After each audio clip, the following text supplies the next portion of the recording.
The early October sky over Harlan County, Tennessee, hung low and pale. The kind of sky that never quite decided between gray and blue, that hovered instead in a soft, non-committal haze that people who had grown up here recognized as the color of October mornings. The trees along Route 9 had already turned deep crimson and gold, and a particular shade of amber that seemed to glow from the inside when the sun hit it right. It was the kind of morning that made people slow down on the drive to work, glance out the window, and feel something complicated and unnameable in their chests. Marcus Calloway pulled his rented Chevrolet Malibu off Route 9 and into the narrow gravel lot beside Beaumont's Diner at 7:14 on a Saturday morning. He sat in the car for a moment after cutting the engine.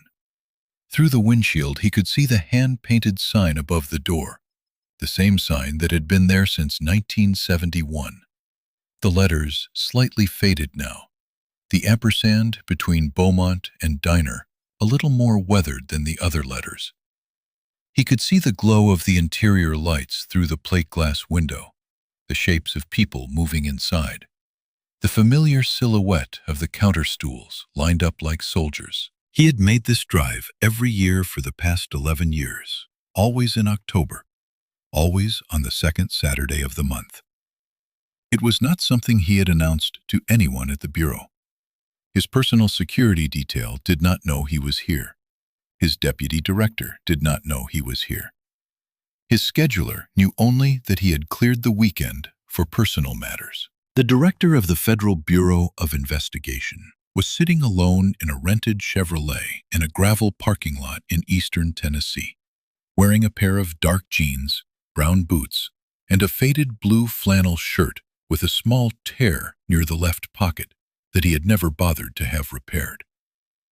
He was 58 years old, and his hair had gone fully silver in the past 3 years, and the lines around his eyes had deepened in a way that people who worked for him sometimes commented on with careful, diplomatic concern. He reached into the back seat and retrieved his jacket, a plain brown canvas field jacket, the kind sold at outdoor supply stores, the kind that said nothing about the man wearing it.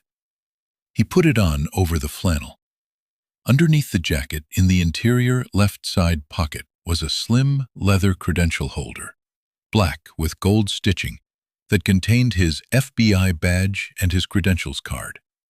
He had brought it out of habit, the way he always did, the way 32 years in federal law enforcement had made certain habits as involuntary as breathing. He was not here as the director today.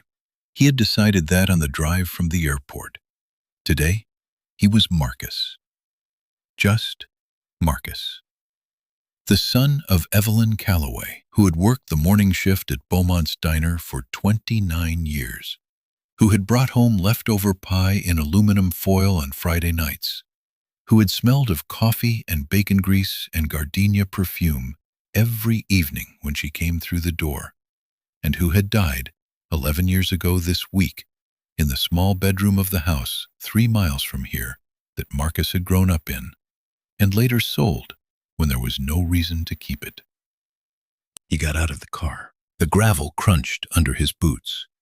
The air was cold and clean, with the faintest edge of wood smoke from somewhere up the hill. He stood for a moment with his hands in the jacket pockets, looking at the diner, breathing the air of Harlan County, Tennessee. Then he walked inside. The bell above the door announced him with a small, cheerful ring that was exactly the same sound it had always made. The warmth of the interior wrapped around him immediately. The warmth of old radiators and hot grills and coffee that had been brewing since 5 in the morning.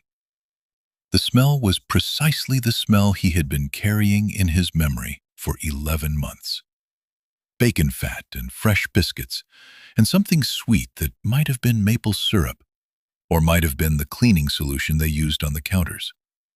It was impossible to separate them, and he had long since stopped trying. The diner held perhaps 40 people when full.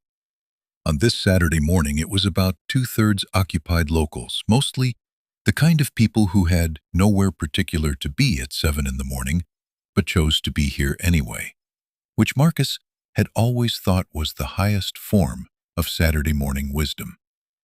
Farmers in work jackets, a young couple sharing a newspaper, a pair of older men at the counter who appeared to be in the middle of an argument about something that required pointing and the periodic thump of a coffee mug. Marcus moved to the booth in the far corner, the last booth on the left, closest to the kitchen pass-through, farthest from the door.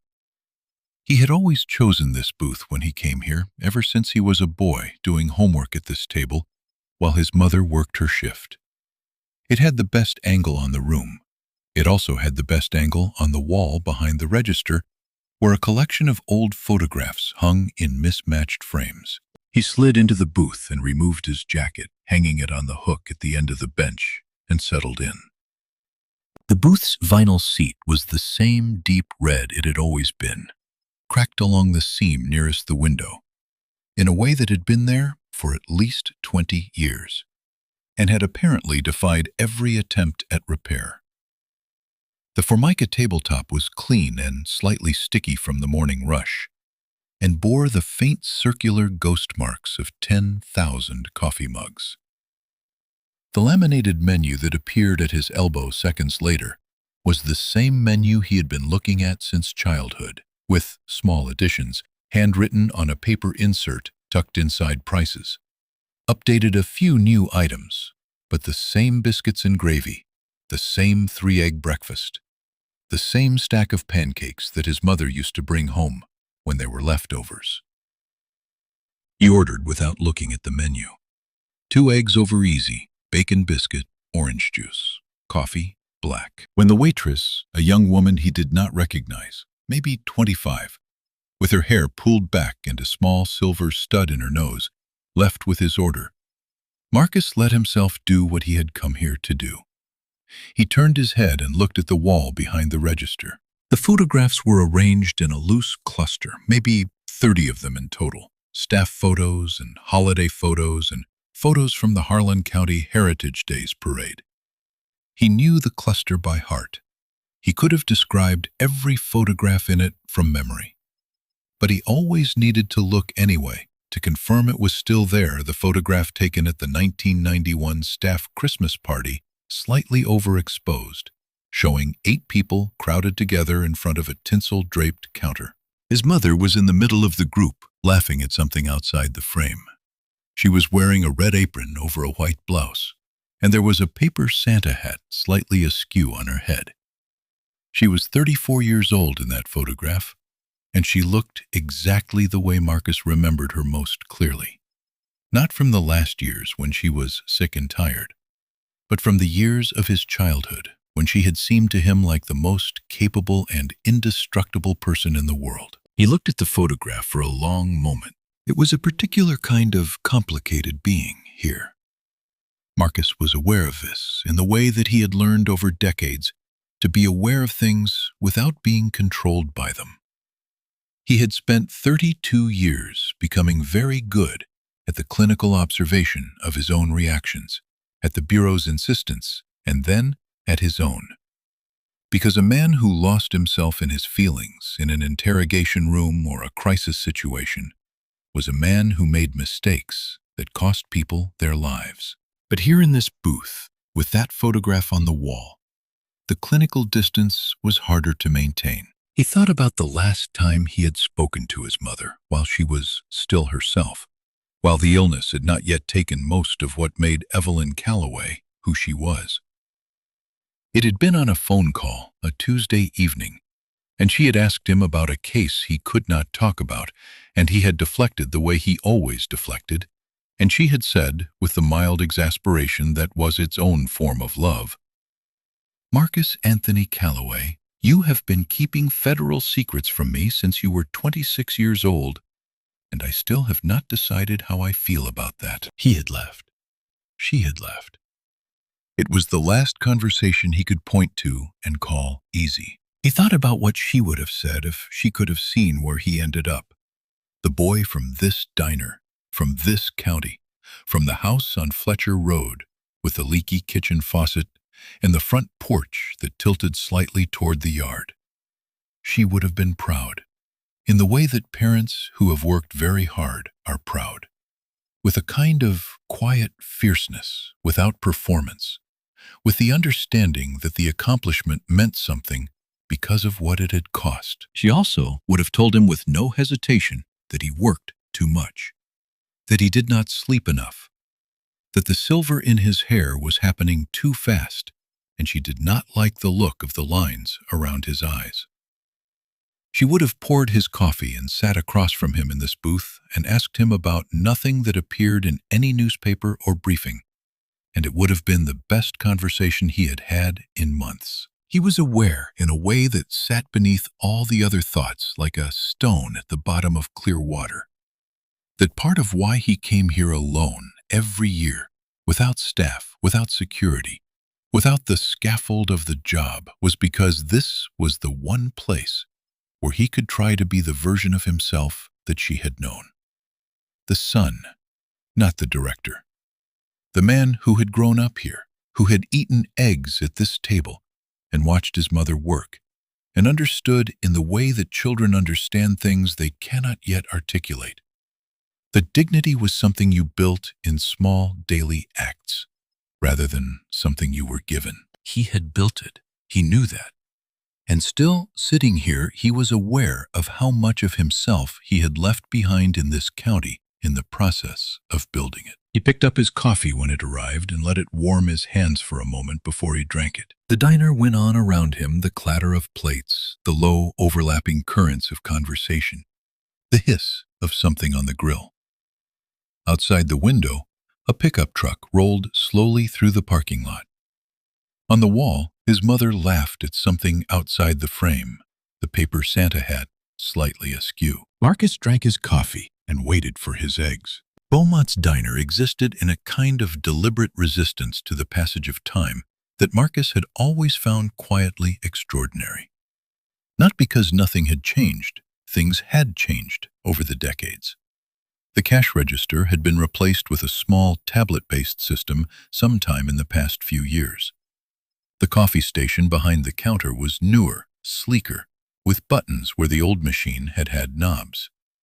The menu inserts acknowledged the existence of things like gluten-free options and oat milk. But the bones of the place were unchanged, and Marcus suspected unchangeable because the bones were not about decor or equipment, but about the particular quality of light through those windows at that time of morning, the specific resonance of conversation in a room with low ceilings and wood paneling, the way the grill warmth radiated outward and made the front booths closest to the door the last to warm up in winter, which was why his mother had always assigned newer waitresses to those booths, the reasoning being that movement keeps you warmer than standing still. The counter stretched the length of the left wall, 8 stools upholstered in the same vinyl red as the booths, 3 of them occupied by regulars who had the ease of people who occupied their seats in the way of long ownership.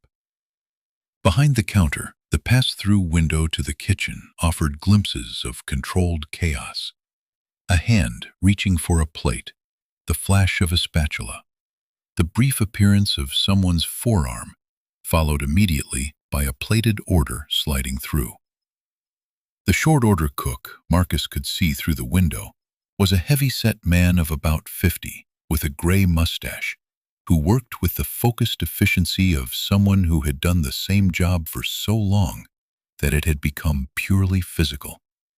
A kind of kinetic memory that bypassed conscious thought entirely. On the walls, between the photographs, a mounted base that had been there since at least the early 80s. A chalkboard with the daily specials in colored chalk. Biscuits and sausage gravy, 2 eggs, any style. Coffee included, $7.95. A small printed sign near the register that read in the slightly formal font of an earlier era, "We reserve the right to refuse service to anyone." It had probably been there since the 40s. Marcus looked at it every year and had complicated feelings about it every year. Occupying the four-seat table by the front window were an older white couple who appeared to be somewhere in their mid-70s, eating slowly and speaking to each other in the economy of long married people, whole conversations conducted in 2 or 3 words and a series of glances. At the counter, the 2 men who had been arguing earlier had reached some kind of resolution and were now sitting in companionable silence. 3 booths over from Marcus, a heavy-set man in a Carhartt jacket was reading the local paper with the focused intensity of someone looking for something specific. It was in every particular that mattered the same place it had always been. And Marcus sat in his corner booth and felt the way he always felt here, both entirely at home and entirely aware that the home in question existed more fully in his memory than in the present moment, that he was partly visiting a place and partly visiting a time, and that these were not the same visit. He was on his second cup of coffee when the bell above the door rang, and a woman came in who made him sit up slightly in his booth. Delia Marsh was 67 years old, and she moved through the world with the particular authority of a woman who had been a school teacher for 38 years and had never quite stopped being one.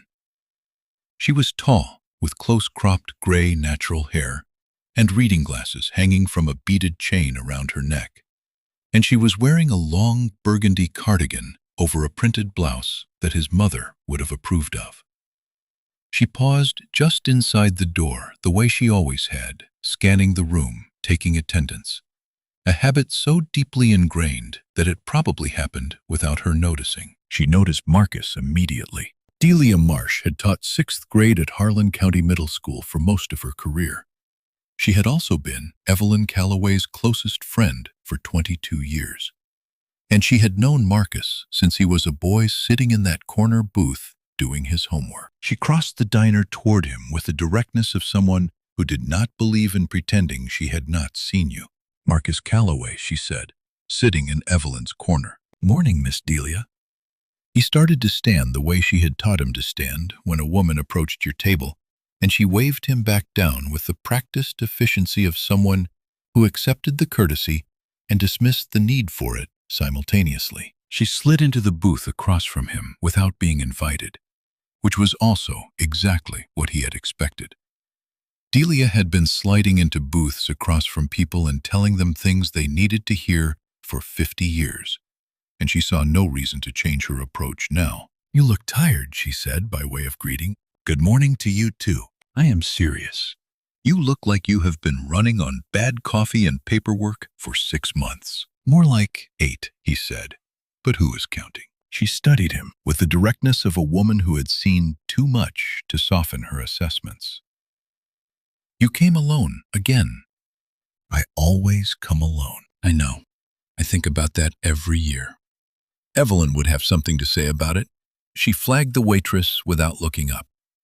She would say, "You work too hard to protect everyone else, and not hard enough to protect yourself." That is very close to what I was just thinking. Delia ordered her usual coffee and a biscuit and settled in, folding her hands on the table. Outside the window, a car pulled into the lot too fast, spraying a little gravel, and then corrected itself and eased into a space. "Harlan County treating you all right?" Marcus asked. Delia tilted her head slightly, the way she had when one of her students was asking the wrong question. "Define all right." "You know what I mean." "I know what you mean," she agreed. "Things are. The county is the county, Marcus. Some things get better, some things stay the same." She paused, glancing toward the door, then back. Her voice dropped, not dramatically, just quieter. "The sheriff runs things different than he used to. Different than things ought to be run." She said it the way she had said things his whole childhood, matter of fact, without theater, because Delia Marsh had always believed that the plainly stated truth was more powerful than the embellished one. "I am not going to ruin your breakfast talking about it." Marcus looked at her. "You are not ruining anything." "I said I am not going to," she repeated with a small, firm smile. "Not this morning." You came here for your mother. The other things can wait. He nodded slowly. That was also something she had taught him. Not every problem needed to be solved before breakfast. They sat together for a while in the easy silence of people who had known each other long enough to not require constant conversation. Delia ate her biscuit. Marcus finished his eggs, which had arrived while they were talking. Perfect. The yolks still slightly soft, the way his mother used to make them. Outside, the October sun had climbed a little higher and was beginning to catch the gold leaves of the maple tree at the edge of the parking lot. Dale Pruitt's black and white Ford Explorer turned off Route 9 and into the Beaumont's lot at 7:49, exactly as it did on most Saturday mornings. Because Dale Pruitt believed in the importance of visibility and letting people see the uniform, the vehicle, the authority. And Saturday morning at Beaumont's Diner was one of the highest visibility moments in Harlan County's weekly social calendar. He was 54 years old, and he had been the sheriff of Harlan County for 14 consecutive years, which meant he had won 4 elections and intended to win a 5th. He was a large man, not in the way of fitness, but in the way of accumulated presence, broad through the shoulders, with a jaw that projected confidence, and a set to his eyes that projected something more complicated, something that the people who liked him called authority, and the people who did not like him called something else. He pulled into the lot with the particular ease of a man who had never, in 14 years, had to worry about whether there was a space available when he wanted one. He parked in the fire lane nearest the door, his cruiser's lights off engine ticking in the cool air, and walked to the entrance in no particular hurry, because men with authority never needed to hurry. The moment Sheriff Dale Pruitt pushed open the door of Beaumont's Diner, the sound inside changed. It was not a dramatic change. It was not the sudden silence of a Western saloon when the stranger walks in. It was subtler than that, and in many ways more revealing. A slight downward modulation in the ambient noise level, as though someone had turned an invisible dial 3 degrees to the left. Conversations did not stop, they adjusted. The 2 men at the counter, who had been in the middle of laughing at something, finished their laugh at a slightly reduced volume and did not begin another. The heavy-set man reading the paper paused for a fraction of a second before turning the page.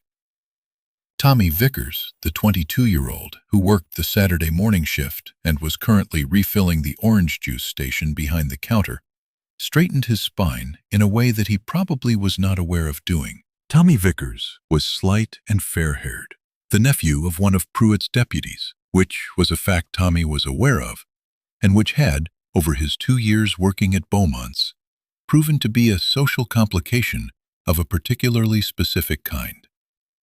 He said good morning to the sheriff as Pruitt passed the counter. Pruitt acknowledged it with a nod. Tommy returned to his orange juice. Pruitt walked the length of the diner with a slow, proprietary stride. He knew this room. He knew every person in it by name, or near enough. And the ones he did not know by name, he knew by type, which was often more useful. He greeted people as he went, a nod to the farmers, a 2-fingered wave to the couple by the window, a pause at the counter to exchange a word with the 2 men on the stools, before settling onto the end stool himself. His eye moved over the booths in the practiced, automatic way that 14 years of policing had made involuntary. It stopped on the corner booth. The man sitting there, now alone, was black, perhaps late 50s, silver-haired in a flannel shirt and what appeared to be a canvas jacket hanging from the booth hook. He was sitting with the composed stillness of someone who was comfortable in his own presence, which Pruitt, without necessarily articulating it to himself, registered as a quality requiring explanation. Pruitt did not know this man. In 14 years, Pruitt had developed a very precise mental map of Harlan County. Who lived where, who had history, who was passing through. And this man did not appear anywhere on that map. The silver hair and the posture, and something about the way the man held his coffee cup suggested distance. This was not someone who had grown up here, which raised the question of what he was doing here, which Pruitt had trained himself over 14 years to treat as a legitimate professional concern whenever the person raising the question was a certain kind of person in certain kinds of places. The election was in 41 days. The polls were uncomfortably close. Pruitt's opponent, Vanessa Thurston, a former public defender running on a platform that amounted, in Pruitt's view, to a sustained attack on everything that had made Harlan County stable and manageable for 14 years, was leading by 4 points. And 4 points was close enough to be reversed, and far enough to be worrying. And Pruitt had been in a state of low, constant aggravation for the past 6 weeks that manifested as the need to be visibly, palpably in control of things. He drank his coffee. He watched the man in the corner booth for a full 3 minutes. Then he set down his mug and stood up. "Don't think I know you, friend." Pruitt stopped at the edge of the corner booth, thumbs hooked in his belt. Weight settled back on his heels in the posture of a man who owned the floor he was standing on. He was not being aggressive. Not yet. He was being the thing he had practiced for 14 years. The friendly face of absolute authority. Marcus looked up from his coffee. In the 2 seconds before he responded, he took in everything. The badge on the left breast, the name tag, Pruitt D., the rank insignia, the body language, relaxed but tactical, the weight distribution of a man ready to escalate. The tone, not hostile, but not quite not hostile either. The question itself, the particular formulation of not knowing you as a social challenge delivered in the guise of a greeting, which was a thing Marcus had observed in interrogation rooms and on traffic stops, and in 100 other contexts where power made itself felt through the performance of normalcy. 32 years in the Bureau. Just visiting, Marcus said. His voice was calm, moderate, giving nothing and withholding nothing. My mother used to work here. I come back most Octobers. Pruitt tilted his head a few degrees. That right? Evelyn's boy. Marcus met his eyes. That is right. Heard of you? Pruitt said in a way that communicated the opposite. The dismissive familiarity of a man who acknowledged a piece of information he did not intend to honor. Don't recall seeing you in recent years. I come early. Don't stay long. Pruitt nodded slowly, looking at the table, the half-finished coffee, the folded jacket on the hook. What line of work you in? There was a particular sensation that Marcus had learned to identify and name over decades. A sensation that lived somewhere between his sternum and his shoulder blades. A tightening that was not quite anxiety and not quite anger, but had elements of both. A biological alarm system that had been calibrated by 32 years of reading rooms and people and the specific vocabulary of threat. He felt it now. He knew exactly what was happening. He had seen it happen to other people, had read the incident reports, had sat across the table from officers who had done exactly this and believed, genuinely believed, in many cases, that they were doing nothing but their jobs. The question was not really about his line of work. The questions were, collectively, an assertion, I am the authority here, and you are a person who requires explanation. It was the particular ancient weight of being a black man in a place where someone with a badge had decided he was a problem to be addressed rather than a person to be left alone. He had felt it when he was 20, driving a used Honda Civic through a Tennessee county on his way back to college. He had felt it when he was 31, in plain clothes outside a restaurant in Atlanta while waiting for a colleague, pulled aside by a security guard who needed to know what he was doing there. He had felt it at 38 and 44 and 51 in various forms in various contexts, delivered by various mechanisms of authority that all amounted to the same thing. You need to explain yourself to me. He was 58 years old and the director of the Federal Bureau of Investigation, and he was feeling it in a diner in his home county over a cup of coffee. And the feeling was the same as it had always been, the same basic weight, the same tightening in his chest. Because that was the nature of the thing. It did not diminish with rank or title or accomplishment. It was not susceptible to credentials.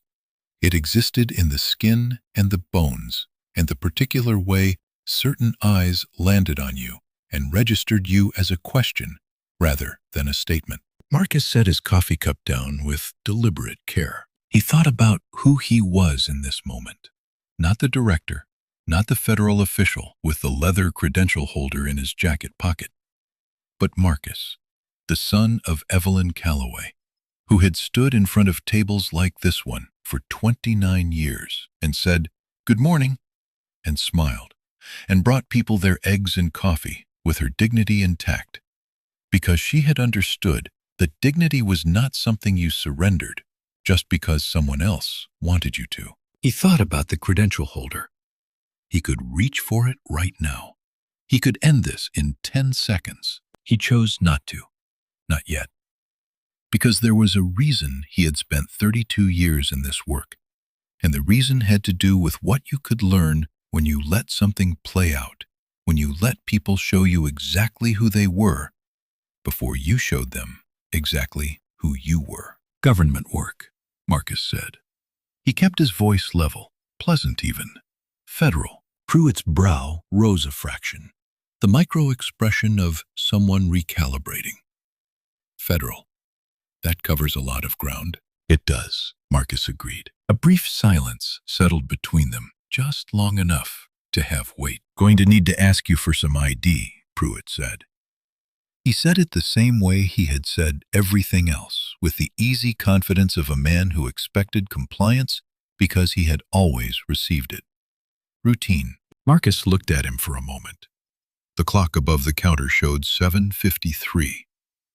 From 3 booths away, he was aware, without looking directly, that Tommy Vickers had gone very still behind the counter. From somewhere in the room, Delia Marsh was watching. "Am I being detained, Sheriff?" The question, the specific legal formulation of it, the calm precision of it, landed in Pruitt's expression as a small, visible disruption, like a stone dropped in still water. People from Harlan County did not ask that question, not usually, not in that clean and unhesitating way. People who asked that question had either been in trouble before or had some reason to know their rights precisely. And in Pruitt's experience, the second category was much smaller than people assumed. "Just cooperate with me," Pruitt said. Marcus reached into his back pocket and produced his wallet. He opened it and extracted his driver's license, a Virginia license, because Marcus had lived in Northern Virginia for the past 12 years, and placed it on the table. He did not reach into the interior pocket of his jacket. Not yet. Pruitt picked up the Virginia driver's license and looked at it the way he looked at things he had already decided about, not to gather information, but to perform the gathering of it, to give the impression that the outcome was still in question, when it was not. Marcus A. Calloway. Date of birth placing him at 58. An address in Alexandria, Virginia. No handicap designation. No distinguishing marks. Pruitt turned the card over, looked at the back, turned it over again. He reached for the radio mic on his shoulder. "Dispatch, this is Unit 1, running a 1028 on a Virginia DL Hotel Charlie Delta 447921. The crackle of dispatch coming back. "Go ahead, Unit 1. Name Marcus Anthony Calloway. D.O.B. He read it off the card. "Copy. Static." Then, stand by Unit 1. Marcus kept his hands on the table and his eyes on Pruitt. He was aware of the room in his peripheral vision, the way he was always aware of rooms, the way 32 years of training had made spatial awareness as automatic as breathing. 12 people visible. Tommy Vickers behind the counter, pretending to be very interested in restocking the napkin dispensers, but not actually moving. The heavy-set man in the Carhartt jacket who had been reading the paper had put the paper down and was now looking at his coffee, which told Marcus the man was listening. The older couple by the window were the only people in the room who seemed genuinely indifferent, and Marcus envied them that. 3 booths over, he caught a movement. Delia Marsh, who had been on her way out, had stopped. She was standing near the front of the diner with her hand on the back of a booth, watching. Her face was very still, in the particular way it got still when she was deciding something. He gave her the smallest possible shake of his head. She held his gaze for a moment, then gave a barely perceptible nod. She stayed where she was, but did not intervene. The radio crackled. Unit 1 subject shows no wants, no warrants, no priors. Clean record. There was a pause. Pruitt kept his face neutral. Copy that, dispatch. Unit 1 out. He set the license down on the table. He did not return it to Marcus immediately. He left it sitting there on the formica between them in a position that required Marcus to reach across the table to retrieve it. A small geography of control. Clean record, Pruitt said. He made it sound like a technicality rather than a fact. Generally try to keep it that way, Marcus said. Pruitt pulled out the chair across from Marcus and sat down in it uninvited with the ease of a man who did not recognize the concept of an uninvited seat. He laced his fingers together on the table and looked at Marcus with the expression of someone settling in for a longer conversation. You said government work. Federal. He said the words slowly, as if weighing them for counterfeit. What kind of federal? The kind that does not make for interesting breakfast conversation. Pruitt's jaw tightened almost imperceptibly. I am going to need a little more than that. You checked my license, Marcus said. I have no criminal record. I am eating breakfast. I have not done anything that would give you cause to continue this conversation. So I am going to ask you again, respectfully. Am I being detained? Pruitt stared at him. The stare was the professional stare of a man who used eye contact as a dominance mechanism, who had spent 14 years making people look away first. Marcus did not look away. He held the eye contact the way he had held it 10,000 times, in rooms far more pressurized than this one, with people far more dangerous than a small county sheriff who was 4 points behind in his re-election campaign. A full 4 seconds passed. Around them, the diner had gone very quiet. Not silent. The grill still hissed, the coffee maker still burbled, the October wind still pressed against the front glass. But quiet in the particular way that rooms go quiet when the people in them are all listening while pretending not to. Then Pruitt leaned back slightly in the chair, the micro-retreat of someone who was not retreating. No, he said, you are not being detained. Enjoy your breakfast. He stood up, took one more second to look at Marcus, then walked away toward the counter. He left the license on the table. Marcus picked it up and returned it to his wallet without changing his expression. The diner, in the moment after Pruitt walked away, did something interesting. It did not immediately return to normal. Instead, it stayed in a held state, a collective breath that had not quite been exhaled for approximately 5 seconds. Then, one by one, with the particular care of people who did not want to be seen having been watching, everyone went back to what they had been doing. Tommy Vickers began restocking the napkin dispensers in earnest, his movements slightly too precise to be casual. The man in the Carhartt jacket folded his paper, stood up, and left $2 on the table as a tip, a slightly larger tip than usual. Marcus suspected, for reasons neither of them would have been able to easily explain. The older couple by the window exchanged a glance over their coffee cups, brief, loaded with 50-plus years of shared context. The specific marital shorthand of people who had seen this county change and stay the same and change again. Delia Marsh by the front door had not yet left. She met Marcus's eyes across the room. Her expression had shifted subtly from the watchful stillness of someone deciding what to do to something closer to the resolved expression of someone who had already decided. She reached into her cardigan pocket and took out her phone. She did not do anything with it yet. She just held it. At the counter, Pruitt was talking to Tommy Vickers about something that required gesturing toward the parking lot. Tommy was nodding with the obligatory enthusiasm of a young man who did not want to be on the wrong side of anything. His uncle was a deputy. His paycheck came from a family that knew the sheriff. Tommy Vickers was 22 years old and was learning in real time on a Saturday morning that the world was full of positions that looked neutral until they were not. Marcus watched all of this from his corner booth, the way he had been trained to watch things without appearing to watch them, without giving any of it away in his face. He had spent 3 decades reading rooms. He read this one. Pruitt had backed off. But Pruitt was not done. Marcus picked up his coffee. It had cooled to the temperature of resignation. He drank it anyway.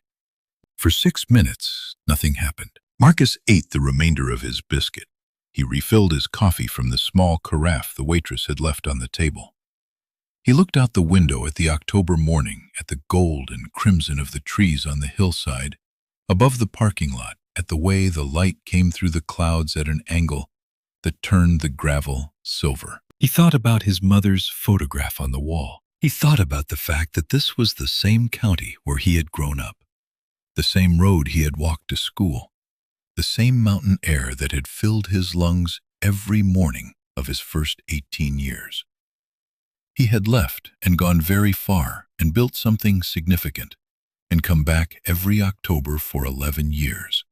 And still the same calculation had to be made, the same careful arithmetic of behavior, of tone, of how to hold your hands, of how to answer questions without answering them, of when to show your cards and when to wait. He had built a career catching people who hurt other people. He had built it in the faith that the system, imperfectly and unevenly and with enormous cost to the people it ground against, could be made to work in the direction of something called justice. He believed that. He had spent 32 years staking his professional life on it, and still. He was looking out the window when he heard Pruitt's voice behind the counter, low and private, talking into a handheld unit, rather than through dispatch, a direct channel, a personal call, not an official one. Marcus did not turn around. He kept his eyes on the window, but his hearing sharpened in the way it always sharpened when something important was being said quietly in a room where he appeared not to be listening. He could not make out words. He could make out tone, the flat, terse cadences of a man giving instructions rather than seeking them. 2 sentences, maybe 3. A pause. Then Pruitt set the radio down and ordered a second coffee from Tommy, who poured it with studied normalcy. Marcus finished his biscuit. He allowed himself in the private space behind his own eyes to consider the possibility that it ended here, that Pruitt had run the check, found nothing, felt the quality of whatever it was he had felt in those 4 seconds of held eye contact, and had pulled back for good. That this Saturday morning would resolve itself the way most Saturday mornings do, with a little friction, and then the release of it and eggs, and then the drive out to the cemetery where his mother was buried under a granite marker that read, Evelyn Marie Calloway, beloved mother who gave everything and kept nothing back. Maybe it ended here. He looked up at the photograph on the wall. His mother, laughing, in 1991. 34 years old and entirely alive. He thought she would have known better than to think, maybe. He reached for his coffee. Before we continue, I want to ask you something. Because this moment right here is one that a lot of people recognize. Marcus is sitting in his mother's diner in his mother's county. and he just watched a man with a badge decide that his presence required explanation. Pruitt walked away. But Marcus knows it is not over. Have you ever been in a room where someone had power over you, and you had to just sit there and wait, knowing that what was coming was not fair, but also knowing that your best move was to stay calm and let it happen? Where the hardest thing to do was nothing? Tell me in the comments. Because that experience, that particular kind of patience, is something a lot of people carry without being able to name it. And you are not alone in it. Please subscribe our channel for more stories like this one. And now, let us go back to that diner. 4 minutes and 30 seconds later, the bell above the door rang. Deputy Hank Sutter was 6'3" and built in the way of a man who had played offensive line in high school and had been living on that credential ever since. He was 37 with a jaw like a cinder block and the particular rolling, shoulder-heavy walk of a very large man who had learned early that his size was itself a form of argument. He came through the door of Beaumont's the way he came through most doors in Harlan County, as though the door had been waiting for him. He came directly to the counter, did not look at the room, ordered nothing from Tommy Vickers. He positioned himself 2 stools from Pruitt and spoke to the sheriff in the low register of men exchanging information they did not want overheard. Marcus watched this without appearing to watch it. 40 seconds of that conversation. Then Pruitt stood down his second coffee mug, adjusted his belt, and walked toward the back of the diner, toward Marcus. This time, the walk was different. The Saturday morning rounds-amble was gone, replaced by the deliberate, measured pace of official purpose. Pruitt's hand was not resting on his weapon, but it was closer to it than it had been before. Behind him, a half step to the left, Deputy Sutter followed. "Sir." Pruitt stopped at the booth. The word "sir" had entirely changed character from his first approach. It was no longer the patronizing friendliness of a man asserting dominance through informality. It was the bureaucratic formality of a man setting a record. "I am going to need you to step outside with me." Marcus set his coffee cup down. Slowly. Precisely. "What is the reason, Sheriff?" "I have received information indicating you may be connected to a disturbance that occurred in the county last Thursday evening. I need you to come with me so we can clear this up." The word information. The phrase last Thursday evening. The construction may be connected. Marcus had written search warrant applications for 32 years. He knew pretextual language the way a musician knows an off-key note, not intellectually, but in the body, a physical recognition of something wrong. There was no disturbance. There was no information. There was a man 4 points behind in an election, who had decided in a diner in the county he had run for 14 years that a black man in a flannel shirt needed to be made to account for himself. And when the first attempt had failed, he had called in a large deputy and invented a reason. Marcus placed both hands flat on the table. He looked at Pruitt. He looked at Sutter. He looked back at Pruitt. In that moment, with both hands flat on the Formica table and 2 law enforcement officers standing over him, Marcus Calloway felt something he had not expected to feel. And the unexpectedness of it was its own kind of information. He was not afraid. He had been in situations of actual danger, had been in rooms with people who wanted to hurt him, and had the means to do it. And this was not that. Not exactly. But what he felt was something adjacent to grief, and it arrived with the sudden completeness of something that had been waiting a long time to arrive. He thought about the last time he had sat across a table from a man who looked at him that way. Not Pruitt specifically, but the type of man, the man with the badge and the institutional weight behind him, and the deep, specific certainty that the machinery of authority was built for him and would protect him. He had been 20 years old the last time he had been looked at that way. Before the bureau, before the credentials, before any of the things he had built. He had been 20 and driving that Honda Civic, and he had been pulled over on a county road not unlike this one. And the officer who had pulled him over had looked at him with the same expression Pruitt had now. Not anger, not hatred necessarily, just the particular blank certainty of a man who had never had to imagine himself in the other person's position. He had become an FBI agent, partly because of that night. Not entirely. There were other reasons, larger, professional reasons, a genuine belief in the institution and what it could be. But partly because of that night, because of the specific quality of helplessness it had produced in him, the feeling of having no mechanism through which to push back, no lever, no recourse. He had spent 32 years building the lever, and now he was sitting in his mother's diner in his mother's county on the morning of the anniversary of her death, and the lever was in his jacket pocket, and the jacket was hanging on the hook at the end of the booth. And the man standing in front of him had absolutely no idea. Marcus breathed in. He breathed out. He thought about the credential holder in his jacket. He thought about what happened the moment he reached for it, the way the air in the room would change, the way Pruitt's face would change, the specific undoing that would follow. He could end it now. He chose not to. Not yet. Because there was something else he needed first. He needed Pruitt to do this, to actually do it, to commit to it fully, in a room full of witnesses, in front of the surveillance camera Marcus had clocked when he first sat down.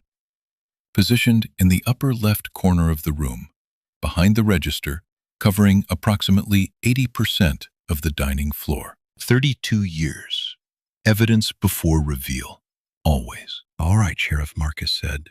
His voice was the most controlled it had been all morning. "I will come outside with you." He reached for his jacket on the booth hook. "Leave the jacket," Pruitt said. Marcus paused. He looked at Pruitt. Something in his expression shifted almost imperceptibly, but enough. "I would like to take my jacket." "Leave it. You will get it back." Marcus straightened. He looked at his jacket on the hook. In the interior pocket was the credential holder. In the credential holder was his badge and his credentials card. He left the jacket. He slid out of the booth and stood up at full height, which was 6'1", which meant he was almost exactly eye level with Pruitt and 2 inches shorter than Sutter. He stood, straight shoulders back, with the bearing of a man who had been briefed by 4 presidents and had not been intimidated by any of them. "I want to note," Marcus said clearly, at normal conversational volume, into the room, "that I am complying voluntarily. I have done nothing wrong, and I am leaving my personal property in this booth." He said it at the volume he had calculated. Not loud enough to seem theatrical. Loud enough to be heard by every person in the room, including whatever the surveillance camera's audio pickup was able to capture. They walked him outside.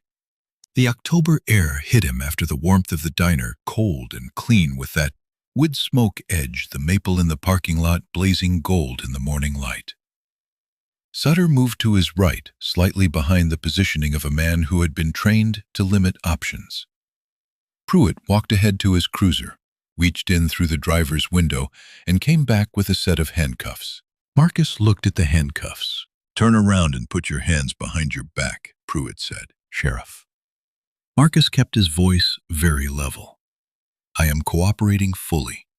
I would like to know on what charge you are detaining me." "Turn around. I have the right to know the charge." "You have the right to turn around," Pruitt said. And there was something in his voice now, a heat, a pressure that had not been there in the diner. Outside, without the room full of people, some quality of restraint had loosened. "Do it now." Marcus turned around. He put his hands behind his back. He felt the cold band of the first cuff close around his left wrist. The sound of the ratchet, click, click, click. Then the second cuff on his right wrist. The handcuffs were standard law enforcement issue steel, with a dual locking mechanism cold against the skin of his wrists, even through the morning air. Marcus was aware of the metal weight of them, the slight adjustment his posture made automatically to accommodate having his arms restricted behind him. He was aware of the gravel under his boots and the sound of wind through the maple tree, and the distant sound of a vehicle on Route 9 passing without slowing, its driver unaware of or indifferent to what was happening in this parking lot. He was aware of the biscuit taste still in his mouth, the coffee, his mother's photograph on the wall behind the register inside where he was no longer standing. He was aware with the precise and cataloging attention of someone who had spent 32 years turning moments into evidence of everything, the time on his watch face, 8:09 a.m. The angle of the cruiser, the unit number on the rear quarter panel, the location of the exterior security camera mounted above Beaumont's entrance that he had noted on his way in, and which he was now calculating had a probable field of view that extended to roughly 2/3 of this parking lot, including the position where he was currently standing. He was aware of Pruitt behind him, the sound of the sheriff's breathing, the creak of his belt as he straightened up from locking the second cuff. And beneath all of that, he was aware of something quieter and older. The particular stillness he had been taught in the early months of his career, when an instructor had said something he had never forgotten. The moment you lose control of a situation is not the moment it escalates.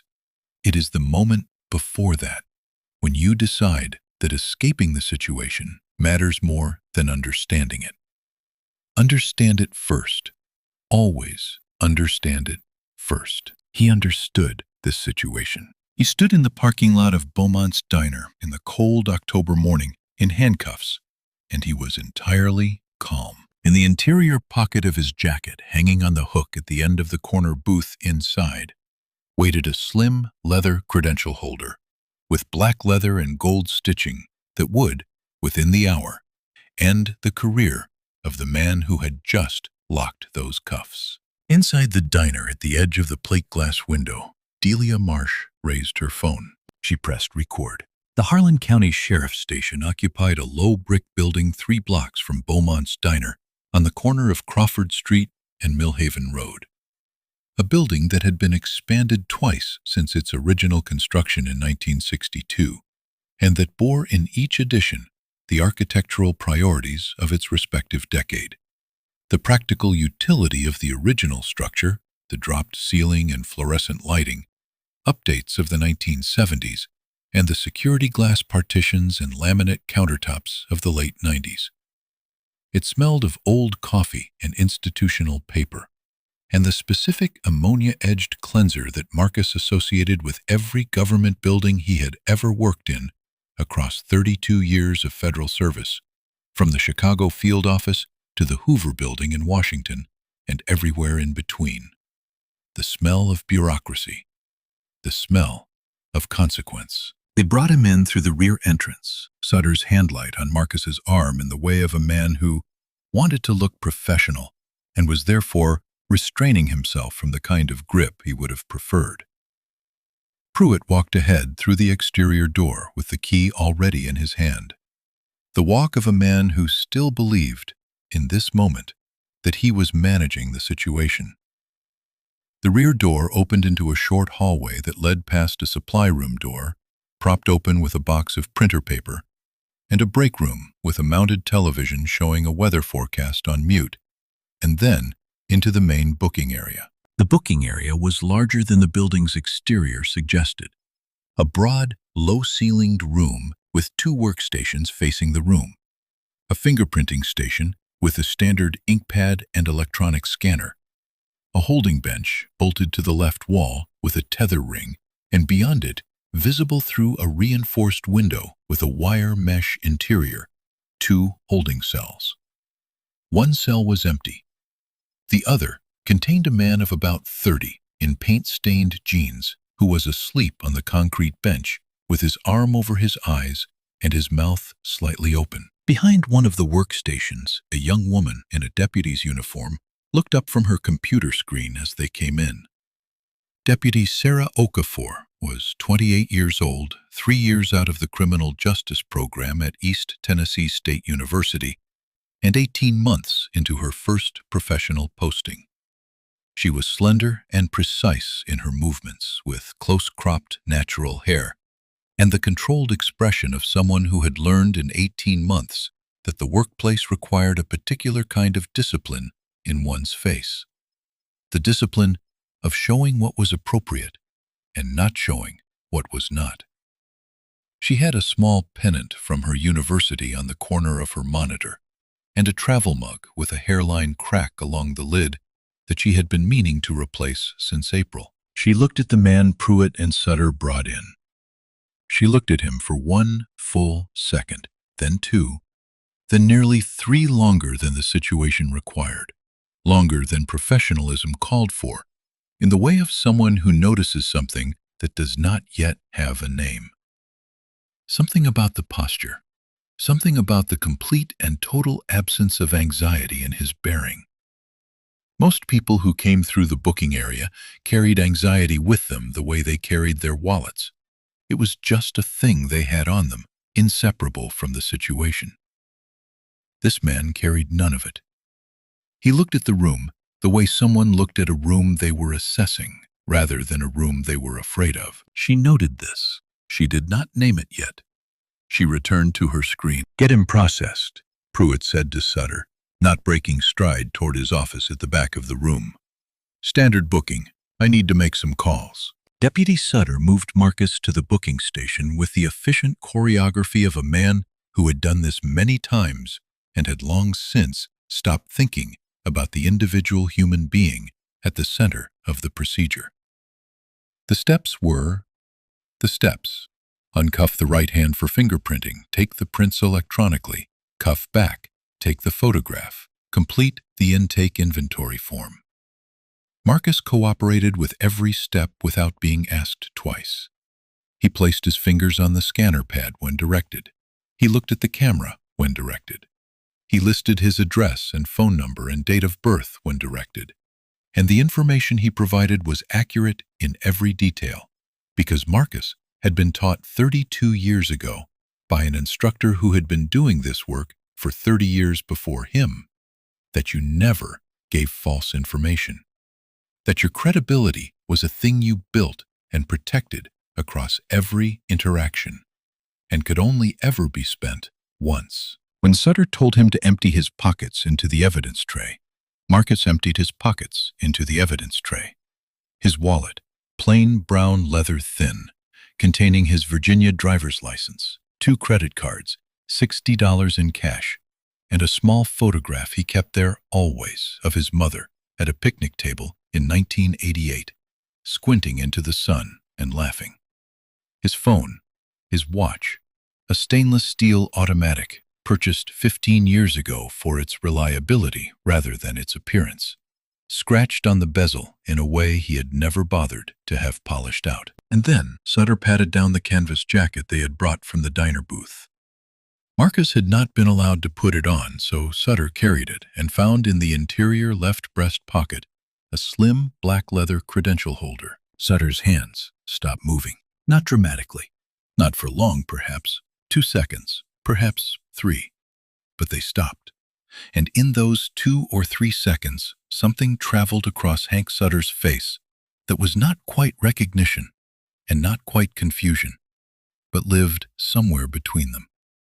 The expression of someone who has touched something whose category is not immediately available, but whose weight and texture and quality suggest that it belongs to a different category than the situation he thought he was in. He took the credential holder out of the jacket. He turned it over in his hands. The leather was black and smooth and clearly not cheap, the kind of leather that did not crack or fade, that was maintained by someone who understood that the quality of what you carried said something. The stitching was gold-colored, precise even. On the front face was a small embossed seal that Sutter looked at for a full 3 seconds without identifying it, because his brain was engaged in the preliminary act of deciding how much it needed to know before it needed to stop and think. He set the credential holder on the counter beside the evidence tray. He looked at Pruitt's closed office door. He completed a line in the inventory form in his neat, unhurried handwriting. 1. Leather document holder, black interior pockets, unknown. He did not open it. Marcus watched all of this from the booking station. He watched Sutter's hands stop. He watched the credential holder go onto the counter. He watched the 3 seconds of Sutter's hesitation and the decision that came out of it. Inventory first, open later. Let someone with more authority make that call. And he read it correctly as the behavior of a man who had understood on some level that he had reached the edge of something without being prepared to look over it. Marcus ran the situation forward in his mind, the way he had been trained, the way he had practiced for 32 years, until it was more reflex than deliberate act. Not with certainty, he had learned early that the certainty of outcomes was always an illusion, that what looked like prediction was actually probability management.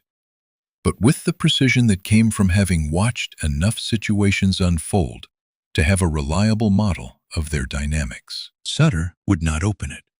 Sutter would inventory it and move on and wait for Pruitt.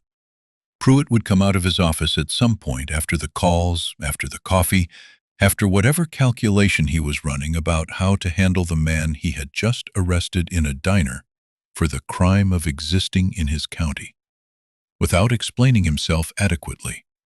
And Pruitt would see the inventory and see the item noted, and he would look at it, and he would open it. And then the room would change in every direction at once. Marcus was not in a hurry. 32 years had taught him, among other things, that patience was not the absence of action, but a form of it.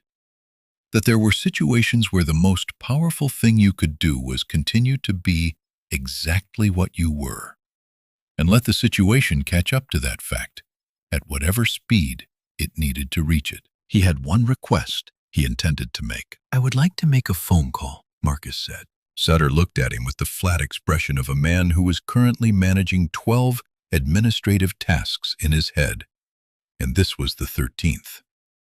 "You will get your call." "When?" A pause that was slightly longer than the question warranted. "When the sheriff says." Marcus nodded once and said nothing more. He noted it on the internal list he was keeping.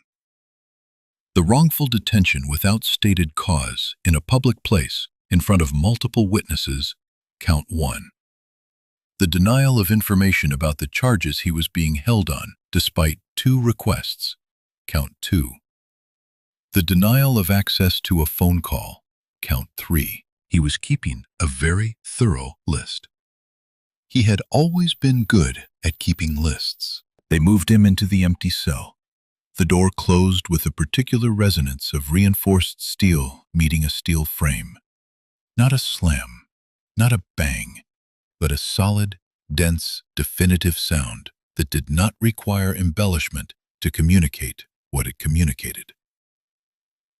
Sutter walked back to the booking area without looking at Marcus through the reinforced window, which, Marcus noted, has the behavior of a man who had begun the process of managing his own discomfort. The cell was 8 feet by 10 feet, roughly, with a concrete bench along the back wall, a metal toilet with no lid bolted in the corner, and a high, narrow window, perhaps 14 inches wide and 8 inches tall, set near the ceiling on the exterior wall. Through the window, a rectangle of October sky was visible, pale blue-gray, with the very edge of a maple branch in the upper right corner. Its leaves, the particular amber gold of a Tennessee October that Marcus had been looking at every year of his life from the age of 0. He sat down on the concrete bench. He sat with his elbows on his knees and his hands loose between them, and he let the stillness of the room settle around him without resisting it. He thought about his mother, not in the way of grief exactly. He had moved through the acute phase of grief a long time ago, had done the work that grief required, and had come out the other side carrying it differently, the way people learned to carry things they could not put down.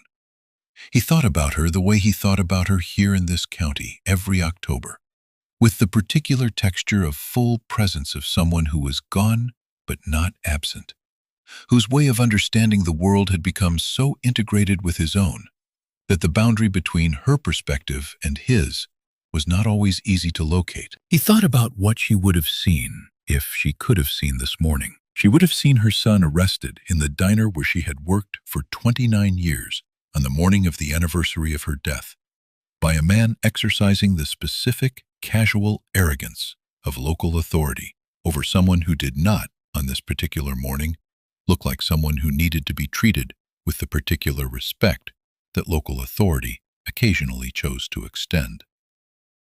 She would have seen the handcuffs. She would have seen the booking area.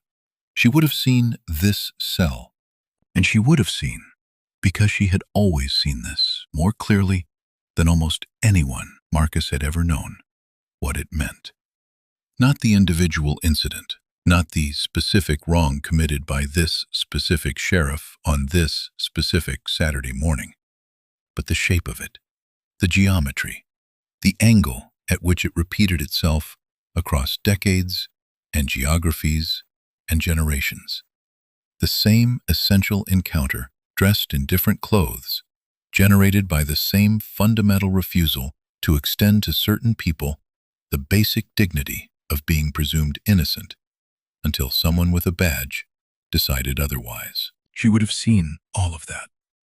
And then she would have looked at her son sitting on the bench in this 8x10 room, calm, still waiting, and she would have understood exactly what he was doing. He was letting them finish. He was letting them commit to it completely in front of witnesses, on camera, in official records, in a pattern that was documented and time-stamped and irrefutable. He was letting them hand him everything he needed to do something that a Saturday morning traffic stop or a diner confrontation, addressed immediately and individually, could never do. Address not just the man, but the machine he operated. Not just the individual offense, but the 47 incidents before it, that a folder in the property room of this station might soon be able to document. His mother would have understood that. She would have approved of it. And she probably also would have said something dry and precise about the fact that being arrested in her diner on the anniversary of her death was a particularly dramatic way to visit, even by Marcus's standards. He almost smiled. He did not quite. In the next cell, the man in the paint-stained jeans made a sound in his sleep, a small, involuntary noise of whatever was happening in his dreams, and then went quiet again. Marcus looked at the rectangle of October sky. He waited. Stop here for just a moment, because I need you to feel what Marcus just felt. He is sitting in a holding cell. He has been denied a phone call. The sheriff of this county just placed a form in front of him and asked him to sign away every right he has to report what happened to him. And Marcus looked at the incident number CR-2024-0047 and understood. 46 people before him. 46 times this form had been used in a single year. How many of those 46 people knew what they were signing? How many of them signed it because they were scared or exhausted, or because no one had told them they did not have to? If you have ever been handed something and told it was for your own good, when it was actually for someone else's, you know exactly how Marcus is feeling right now. And the question he is sitting with in that cell is the same question this story is asking all of us. What do you do when the machinery meant to protect you is running against you, and the only thing you have is who you are? Subscribe our channel and let us find out what happens next. Outside the cell in the booking area, Deputy Sarah Okafor had finished entering the intake forms and had picked up the evidence tray to carry it to the property room. She was passing the booking counter when she paused, without entirely meaning to, at the black leather credential holder still sitting beside the empty space where the tray had been. She looked at it. She picked it up. She carried it with the tray to the property room, which was a converted storage closet with gray metal shelving on 3 walls and a single incandescent bulb hanging from the center of the ceiling on a cord. She placed the tray on the designated shelf. She stood in the property room under the single bulb and held the credential holder and felt, without fully naming it yet, the pull of something she needed to know. She opened it. The door to the holding cell opened at 8:51 a.m. Marcus had been in the cell for 42 minutes. He knew this precisely because he had been tracking time the way he always tracked it in constrained situations, by the quality of the light through the high window, by the sounds from the booking area, by the 2 distinct moments when someone had walked past the cell door and the shadow had moved across the reinforced window. Pruitt came in alone. He was carrying 2 coffees in paper cups from the break room, which Marcus took as a sign not of hospitality, but of calculation. The man who brings coffee is performing reasonableness, performing the register of frank discussion between professionals, and the performance itself was a kind of information. Pruitt set the folding chair from the corner of the cell against the far wall and sat down across from Marcus. He placed 1 coffee on the floor between them. Marcus did not reach for it. "Look," Pruitt said. He released the word on a slight exhale, the delivery of a man who was shifting modes, transitioning from official authority into something that wanted to pass as frankness. "This does not have to be complicated." "Agreed," Marcus said. His tone was entirely neutral. "There was a miscommunication. You fit a description we were working with from a complaint in the county last Thursday. The deputy who called it in has since clarified that the suspect in question was identified elsewhere. So we have a situation here that resolves itself pretty simply." He paused, looked at his coffee. "You understand how these things happen?" "Tell me," Marcus said. Pruitt looked at him. Something in the tone, the specific quality of the 2 words, not quite an invitation and not quite a challenge, registered briefly on his face before his expression restabilized. "I am saying there was a miscommunication. That is all. You detained a man eating breakfast in a diner without cause. You denied him information about his charges. You denied him a phone call." Marcus said it the way he said things in depositions, simply, factually, with the same weight given to each item. No word more emphasized than any other. "Those are the facts that have occurred this morning. Characterizing them as a miscommunication is a choice you are making, but it does not change what they are." The room held the silence of those words for a moment. Pruitt reached into his breast pocket and produced a folded piece of paper, which he opened and smoothed carefully on his knee before leaning forward to place it on the bench beside Marcus. "What I am proposing," he said, "is a quick resolution. You sign this, it is a standard acknowledgement that the interaction was handled professionally and that you have no complaint going forward. And I have you back at your car in 20 minutes. No record, no hassle. You get back to whatever you came here to do." Marcus looked at the form on the bench beside him. He did not pick it up immediately. He looked at the heading, "Voluntary Statement of Satisfactory Resolution." He looked at the pre-printed fields. He looked at the upper right corner where the incident number had been filled in by hand in blue ink. CR-2024-0047. He picked it up. He read every word of it, from the first sentence to the last, with the slow thoroughness that he brought to every document he had ever read in 32 years.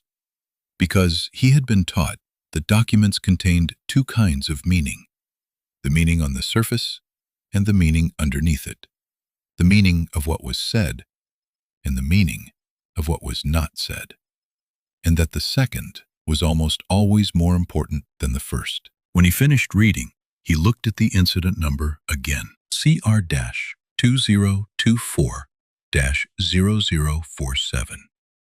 Incident number 47 in 2024. October of 2024, which meant not yet 10 months into the year. This was not a form printed for the occasion. The paper itself had the slightly worn look of something printed in bulk and pulled from a file when needed.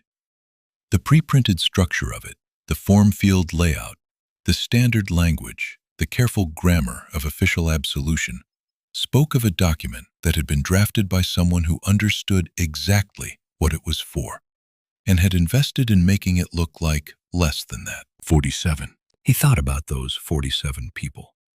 He did not know who they were. He did not know their names or their circumstances or what had been done to them in this station, or what they had understood or not understood about what they were signing. He knew only the number, and the number told his story. He set the form back on the bench. "I will not be signing that," Marcus said. Pruitt's jaw tightened.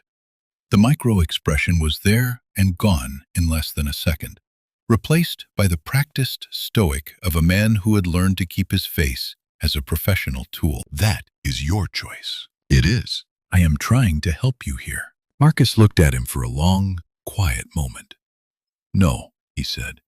"You are trying to help yourself. And I want you to understand that I recognize the difference." Silence. From the next cell, the faint sound of the sleeping man shifting on his bench. Somewhere in the building, a phone rang and was picked up immediately. The fluorescent light above them hummed its perpetual low note. Pruitt stood up. He picked up his paper coffee cup. He looked at Marcus with the expression of a man who had exhausted a script and did not have another one immediately available, and underneath the script was something harder and older and more accustomed to compliance. "Suit yourself," he said. "Deputy Sutter will come for you when we are ready to process you further." He walked to the door. The door opened from outside. Sutter had been waiting. Pruitt walked through without looking back. The door closed. The lock turned. Marcus sat in the quiet. 47. He was adding to his list. Deputy Sarah Okafor stood alone in the property room under the single hanging bulb and held the open credential holder and understood in the slow and irreversible way that genuine understanding tends to arrive, not like a light coming on, but like a landscape slowly revealing itself out of fog. That the morning had become something she was not prepared for. On the left side of the open holder, a badge, gold substantial, with an eagle at the top, wings fully spread in the heraldic posture of absolute authority. The seal below it, and below the seal, the raised text, Federal Bureau of Investigation, United States Department of Justice. A 6-digit serial number at the base, stamped rather than printed. The way things that mattered were identified with permanence rather than convenience. On the right side, a credentials card in a clear plastic window. The photograph was the man in the holding cell, silver-haired 50-something, with the quality in his eyes that she had noticed when he was brought in, and had not been able to name until this moment, the quality of someone who was paying attention to far more than was apparent. And below the photograph, in dark text on a cream background, in a font that was neither large nor small, but was entirely clear, Marcus A. Calloway, Director, Federal Bureau of Investigation. She read it once, carefully. She read it again. She stood under the hanging bulb in the small room with its smell of old cardboard and metal shelving, and understood that she was looking at something that restructured the meaning of the last 42 minutes entirely. She thought about the man in the holding cell. She thought about the way he had walked in when Pruitt and Sutter brought him, the particular quality of his bearing, the absence of anxiety, the ease with which he had moved through each step of the booking procedure, without protest and without performance. She thought about the way he had spoken, the specific phrasing of his requests, the precision of his questions, the complete absence of anything that looked like fear. Most people who came through this booking area, even people with full knowledge of their rights, could not entirely eliminate the evidence of fear from their bodies.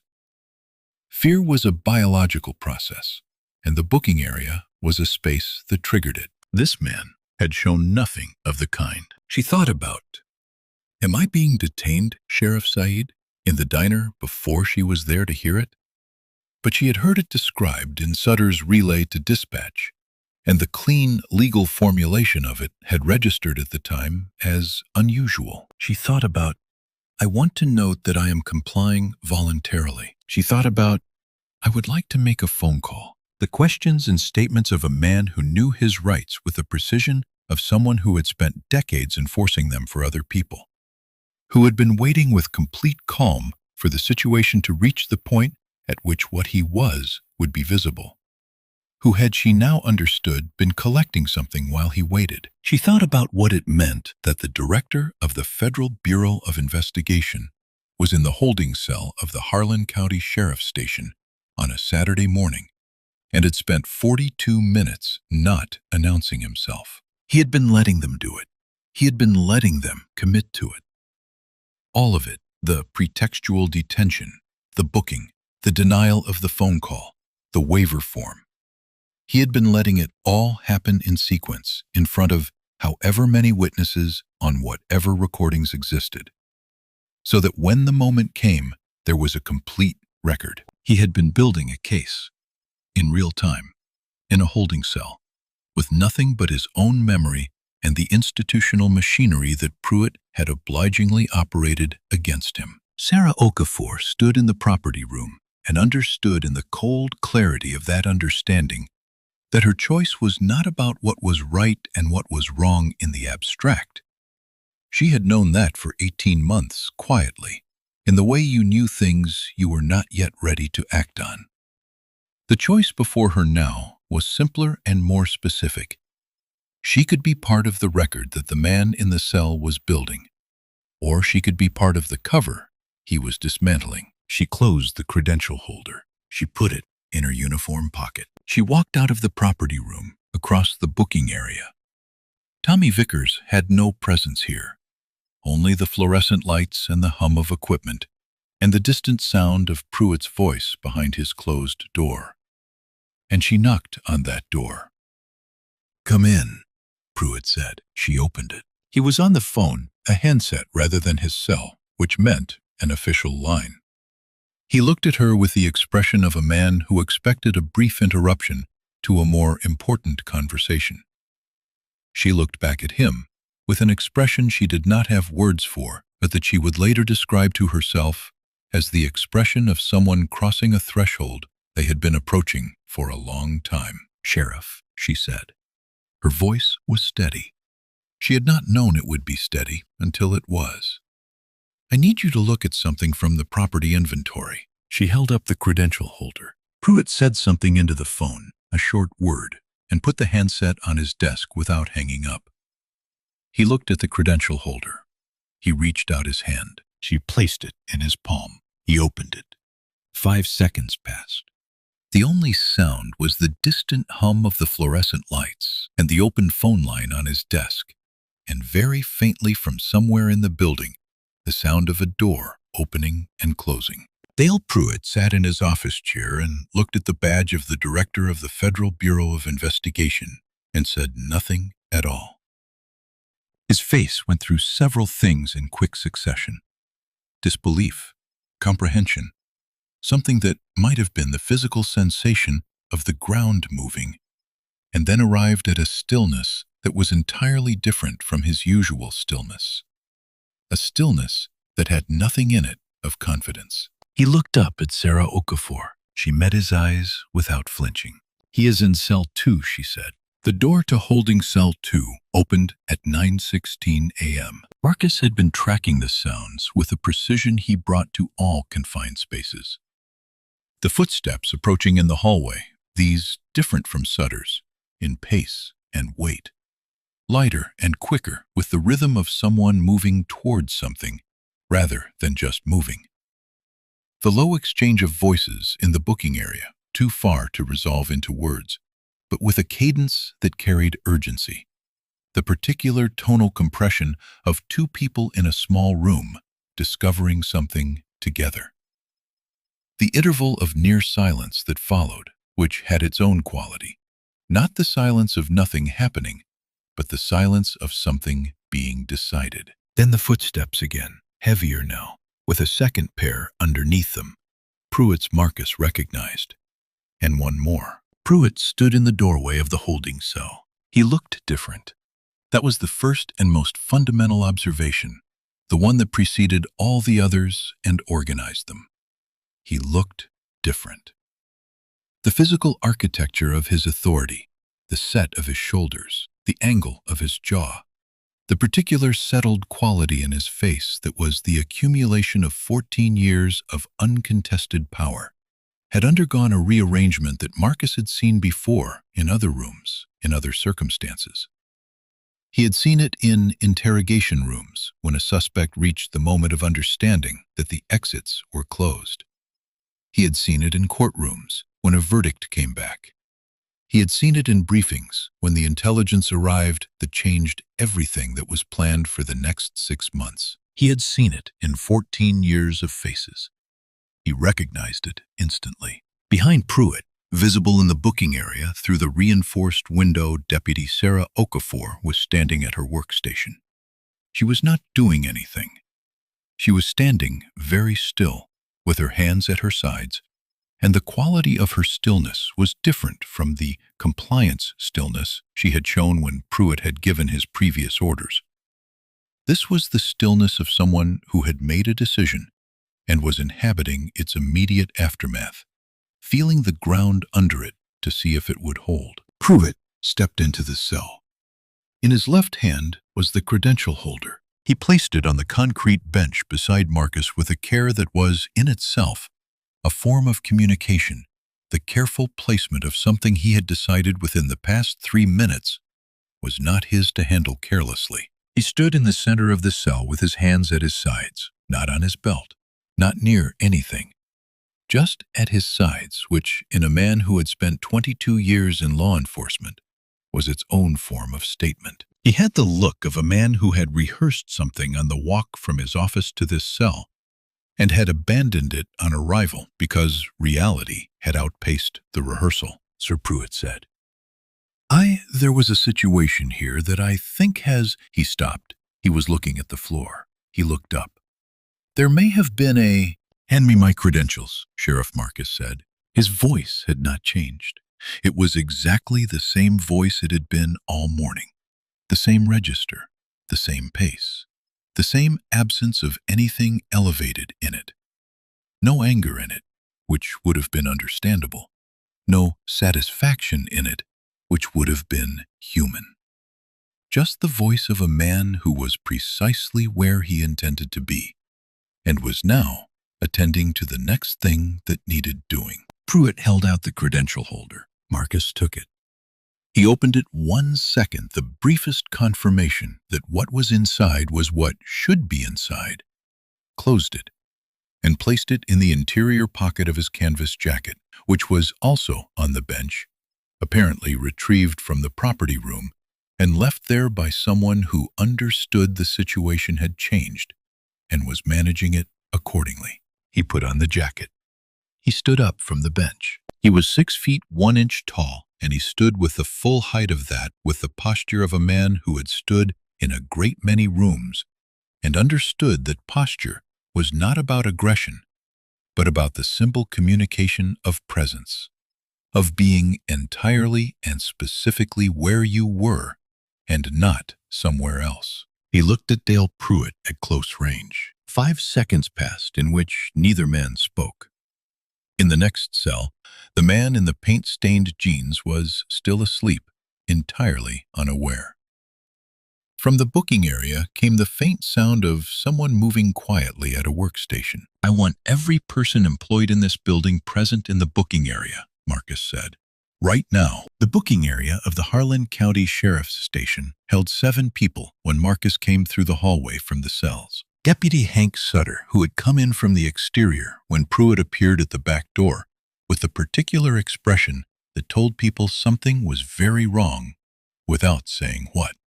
Deputy Sarah Okafor at her workstation, standing rather than sitting, with the composed expression of someone in the first minutes after making a significant decision. The duty officer, a heavy-set man of about 50 named Garrison, who had been on his break with a breakfast sandwich and had come at the sound of Pruitt's voice and was still holding half the sandwich because it had not occurred to him to put it down. The records clerk, Collins, 5 months in the department, 24 years old, standing by the door to the file room with the uncomplicated confusion of someone who lacked the context to fully understand what they were observing. A weekend patrol deputy who had been in the parking lot when Sutter appeared at the entrance and had followed out of the trained instinct that when your senior colleague moves with urgency, you move with urgency. And the overnight desk officer, a woman in her 40s, who was technically still on shift and had the slightly dazed quality of someone who had been 3/4 asleep at her desk when the quality of the station's ambient noise had changed enough to wake her. 7 people, in various states of readiness and comprehension, in the low-ceilinged fluorescent room that smelled of old coffee and institutional cleanser. Marcus came out of the hallway and into the booking area, and the room did what rooms do when the organizing principle of them shifts. Not loudly, not with any announcement, just with a definitive settling of attention. Every person in the room orienting without meaning to, the way metal filings orient to a magnet. He stopped in the center of the room. He looked at each person in it, one at a time, in the deliberate and unhurried way of a man taking inventory. Not a threatening look, not a long look for any one person, 3 seconds, 4 at most. But the kind of look that communicated clearly that the looking was purposeful, that it was gathering information it intended to use. Then he reached into the interior pocket of his jacket. He took out the credential holder. He opened it. He held it up. The FBI badge caught the fluorescent light and reflected it in the particular way that a substantial gold badge reflects fluorescent light, which is to say, not subtly. The eagle at the top, with its wings fully extended in the heraldic spread of absolute authority. The circular seal of the Department of Justice below it, the fine detail of the seal, visible even at arm's length. The raised text in metal, Federal Bureau of Investigation, United States Department of Justice. The serial number at the base, stamped rather than printed. And beside the badge, in the clear plastic window of the credentials card, the photograph, matching unmistakably the silver-haired man holding the holder, and below the photograph, the text, Marcus A. Calloway, Director, Federal Bureau of Investigation. The room went very quiet. Not the performative quiet of Beaumont's diner that morning, where 12 people had been pretending not to listen, while listening with full attention. This was something different. The quiet of genuine arrest of people whose bodies had understood what they were seeing approximately half a second before their conscious minds had processed it, so that the room held in a collective, physical stillness, while comprehension was still arriving. Deputy Garrison set the half-eaten breakfast sandwich on the counter beside him without looking at it. His hand moved without direction from his brain, which was occupied with something else. The records clerk Collins blinked twice in quick succession, the involuntary response to information that requires recalibration. Deputy Sutter, who had been standing with his arms crossed in the practiced posture of casual readiness, uncrossed them. They went to his sides. He looked at the floor for 1 second, then looked up again. The expression that arrived on his face after the second of floor-looking was the expression of a man working through the geometry of his situation very quickly, and not entirely liking what the geometry revealed. And in the room, at the near corner of the booking counter, Sheriff Dale Pruitt. Marcus had watched the moment of understanding arrive in a great many faces over 32 years. He had watched it arrive in the faces of people who had done terrible things, who had hurt people and believed they would not be found out, who had operated behind the protection of authority or anonymity or sheer audacity, and had arrived at the moment of the reveal with a particular combination of disbelief and the realization that disbelief was not going to help them. He knew what that moment looked like. He had cataloged it across decades. He watched it arrive in Dale Pruitt's face now. The color receded from it. Not all at once, it went in stages. The particular red of a man who had been operating from a position of certainty draining away. Not to white exactly, but to something that had very little warmth remaining in it. A film of perspiration appeared on his forehead, which was visible because the booking area was, if anything, slightly cool. His hands, which had been still at his sides, made a small, purposeless movement. His right hand's fingers curled once and uncurled. A gesture with no destination, an expression of something. His voice was not yet producing. His mouth opened slightly. Nothing came out. In the 5 seconds after Marcus held up the credential holder, no one in the room spoke at all. 5 full seconds. The fluorescent lights continued their hum. From the exterior, transmitted through the brick walls of the station and the October air outside, the sound of a vehicle passing on Crawford Street, entirely unaware of what was occurring on the other side of these walls. In cell 1, behind the reinforced window, the man in the paint-stained jeans was still asleep. Marcus lowered the credential holder. He closed it. He returned it to his jacket pocket. He buttoned the jacket, 1 button at the collar, 2 at the chest, with the deliberate, unhurried precision of a man making himself comfortable in a room he intended to occupy for a while longer. He looked at the room. "My name is Marcus Calloway," he said. The same voice, the same register. "I am the director of the Federal Bureau of Investigation. I was arrested in Beaumont's Diner on Crawford Street at approximately 8:09 this morning by Sheriff Pruitt and Deputy Sutter, without cause and without disclosure of charges, and brought to this facility, where I have been held in cell 2 without access to a phone call for the past 67 minutes. He paused for 1 second. "I want to be very clear about what is going to happen now." He used Deputy Okafor's phone for the first call. She offered it before he asked for it, walking to her workstation and picking it up and extending it toward him with both hands, and the direct, composed expression of a woman who had made her choice and was past the point of second-guessing it. He took the phone. He called the Knoxville field office duty supervisor. The call was answered on the second ring. "Duty Supervisor, Knoxville. This is Director Calloway, badge number 97421. I am at the Harlan County Sheriff's Station in Harlan County, Tennessee. I have been unlawfully detained since approximately 8:09 this morning. I am now released. I need a 2-agent response team on site for evidence documentation. Estimated response time." A pause on the other end, brief the pause of someone processing an unexpected sentence correctly, rather than needing to be told twice. "Director Calloway, confirmed. 2 agents responding now. 70 to 80 minutes, sir, given the location." "That is acceptable. Have them contact me on this number when they are 20 minutes out." "Copy. Agents en route. Do you require medical assistance, sir?" "No, I am physically unharmed. Bring evidence bags and document your chain of custody from the moment you arrive." "Understood, Director. 70 minutes. He ended the call.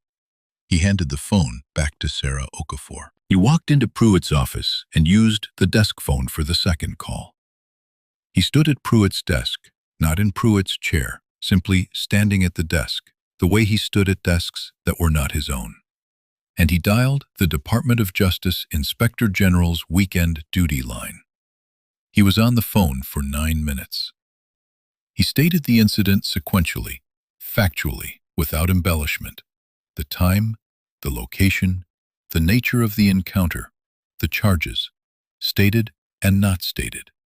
The waiver form, the incident number, CR-2024-0047, and the implication of that numbering for the prior incidents of the calendar year. When he came back into the booking area, the room had rearranged itself slightly. Sutter had moved to the door of the property room and was standing in front of it in the posture of someone who had been given an instruction to physically block access, and was following it with the particular relief of a man who had been given something specific to do in a situation that had otherwise become confusing. Collins, the records clerk, had been asked to step back from the file room and was standing against the wall with the compliance of someone very new to a job and very aware that they wanted to still have it tomorrow. The duty officer, Garrison, had finally put down the remnant of his sandwich, and Pruitt was standing by his office door in the space between the booking area and the entrance to the hallway that led to his office. And he was not moving and not speaking, and Marcus looked at him for a moment before addressing the rest of the room. He had spent 32 years being asked by journalists, by oversight committees, by colleagues and students and trainees, whether there was satisfaction in these moments. The moments when the person who had done the thing was standing in the room where the thing was fully visible. Whether there was a sense of completion or justice or rightness. He always said no, because no was accurate. What he felt in these moments was not satisfaction. It was the specific professional weight of something that needed to happen, happening. A weight that was not light and was not enjoyable, and was not designed to be. He felt it now, looking at Pruitt. Not triumph, not the pleasure of reversal, but the sober and necessary fact of consequences, arriving at the place where they belonged. He turned to look at the room. "The agents from Knoxville will be here in approximately 70 minutes, Marcus said. Until they arrive, I want everyone in this room to stay in this room. No computer access, no phone calls made from this building except through me.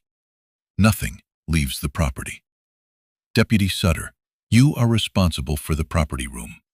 Deputy Okafor, I need a complete list of all incident files from the current calendar year. Every file, starting with CR-2024-0001. You looked at the room one more time. Then he turned and looked directly at Pruitt. You had 47 opportunities, he said.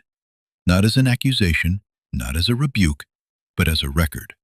The plain statement of fact that he would make in every official context that followed, beginning with the agents when they arrived and extending through whatever process ensued.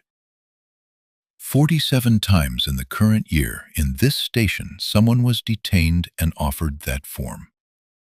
We do not know yet how many of them signed it because they did not know they had the option to refuse. We are going to find out. Every one of those incidents is going to be reviewed. Pruitt's jaw moved. No sound. I also want you to understand, Marcus continued, that the reason this morning resolved the way it did, rather than the way you planned, was Deputy Okafor. She found the credential holder in the property inventory and brought it to your attention when she could have done otherwise. You are going to want to remember that. He turned away from Pruitt then, and he looked at Sarah Okafor, who was standing at her workstation, with the expression of someone standing in the first full minutes of a decision, still feeling its weight, still finding out what it was made of. Their eyes met. Marcus gave the smallest nod, not approval, not commendation in the way of a superior to a subordinate, because that was not what the moment was. It was something simpler and more equal than that. The nod of one person to another who has done a difficult thing. She gave a small nod back. He sat down in the chair by the holding bench and folded his hands on his knees and looked at the far wall of the booking area. And he thought about the drive out to the cemetery that he would make when this was done, and his mother's marker under the October trees, and what he would say to her when he got there. He thought he would tell her about the 47. He thought that would be the right thing to tell her. He was very still. In the booking area, the fluorescent lights hummed their unchanged note. 70 minutes away, 2 FBI agents were getting into a car in Knoxville and beginning the drive to Harlan County, Tennessee. The room waited. The 2 agents from the Knoxville field office arrived at 9 minutes past 11, which was 73 minutes after Marcus's call. And they came with evidence bags and a chain of custody log already started, and the particular professional calm of people who had been briefed in the car and had arrived at the mental frame of the situation before they arrived at the building. Special Agent Denise Cromwell and Special Agent Ray Bartlett. Cromwell was 40 with 12 years in the Bureau, and she took the lead the moment they came through the door, in the measured way of someone who had been assigned primary and understood what that meant. Bartlett was 34 and took photographs of the room from the doorway before he entered, which was correct procedure, and also happened to capture the expression of everyone in the booking area at the moment of federal arrival. Expressions that would later be reviewed as part of the documentation and that told their own story. Marcus met them in the main entrance. He gave the briefings standing in the doorway precisely and concisely, in the format he used for all operational briefings: situation, timeline, subjects, evidence, priorities. He was on the second point when he noticed Cromwell making eye contact with Bartlett in the way of two agents who have just heard something they are still processing. Director Cromwell said carefully, Do you require medical attention? I am physically unharmed, Marcus said. Document everything. The property room first. There is a credential holder in the inventory that documents the chain of handling.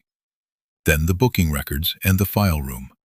I want every incident report from CR-2024-0001 through CR-2024-0046 pulled and held for DOJ review. Cromwell absorbed this.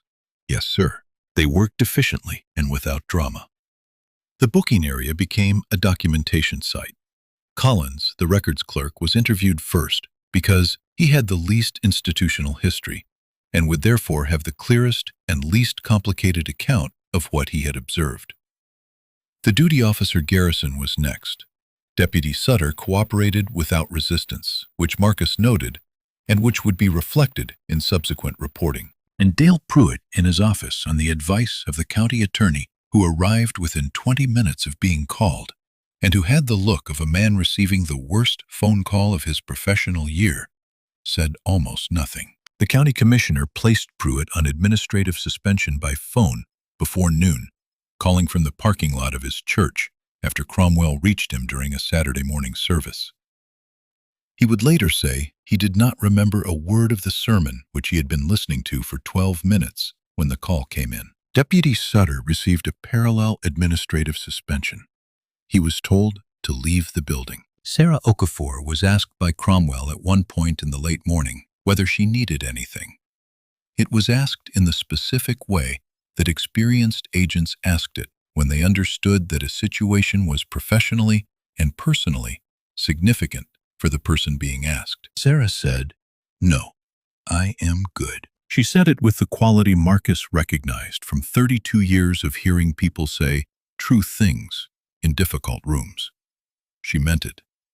The DOJ Office of Inspector General opened its formal investigation on the following Thursday. The file room at the Harlan County Sheriff's Station yielded 46 prior incidents in the current calendar year, documented in a pattern that became clearer the further back the agents pulled.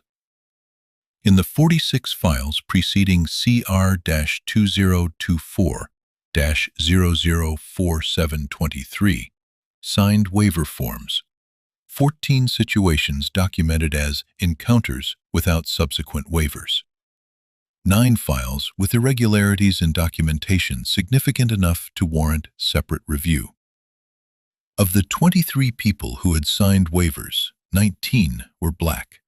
The remaining 4 were Latino. Combined with 3 prior calendar years of similar documentation, which produced a pattern of 112 incidents in total, the evidence supported a federal civil rights investigation into the Harlan County Sheriff's Department that the Department of Justice filed formally 6 weeks after the morning in Beaumont's diner. Dale Pruitt was indicted in federal court on 11 counts, including false imprisonment, civil rights violations under color of law, conspiracy to obstruct justice through the instrument of the waiver form, and, arising from specific documentation recovered from the file room, falsification of official records in 3 prior instances.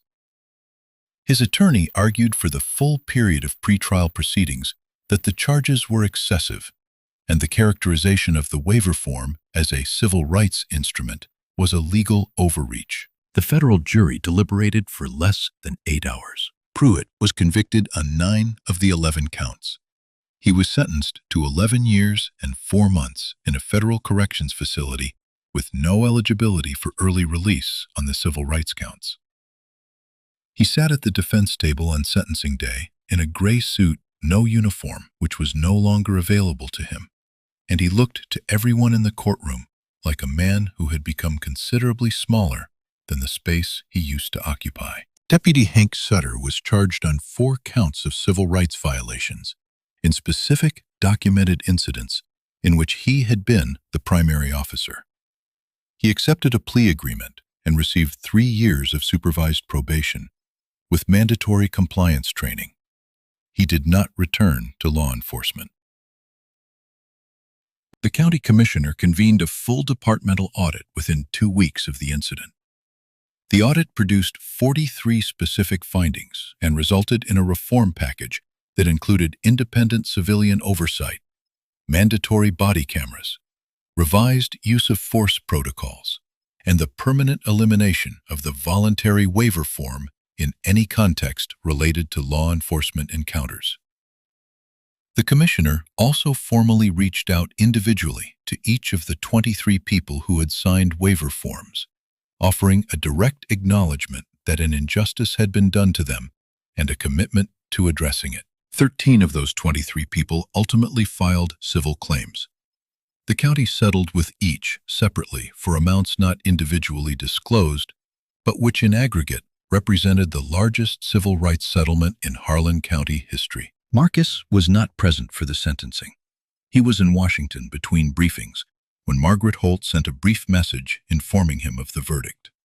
He read it, noted it, and returned to the briefing he had been in. He was asked in the months following the incident by journalists and by oversight committee members and by colleagues and by at least one person in a hardware store who recognized him from the news coverage how he felt about what had happened. He gave the same answer each time. The right thing happened, he said.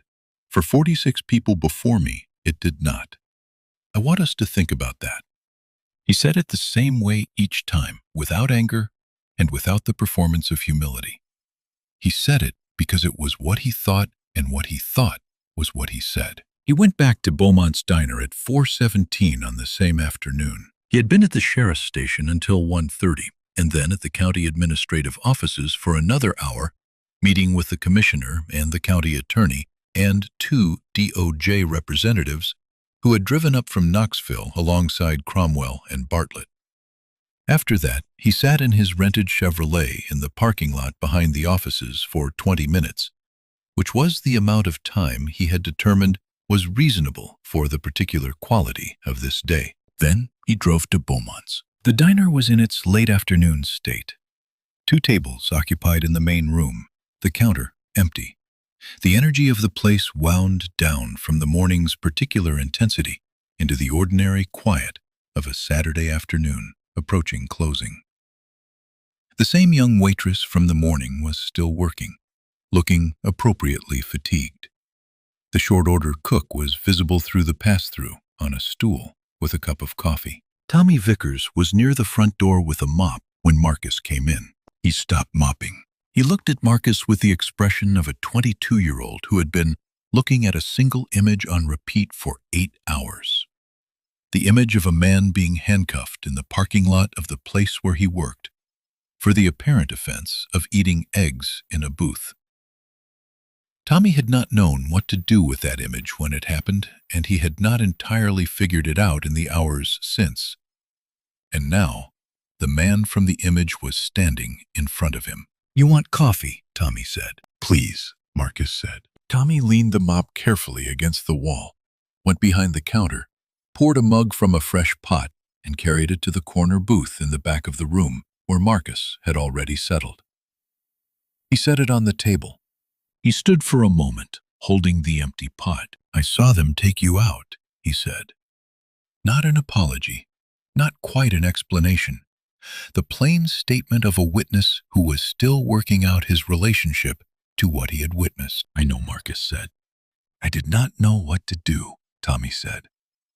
He said it with the directness of someone who had decided that the truth, simply stated, was the right offering for the situation. Marcus looked at him for a moment. At 22 years old, holding an empty coffee pot at 4 in the afternoon in a diner that had witnessed a federal civil rights incident that morning, trying to understand what the right thing to do had been, and whether it was too late to do it. What you do in those moments is record what you saw, Marcus said, in your mind or on your phone or by telling someone.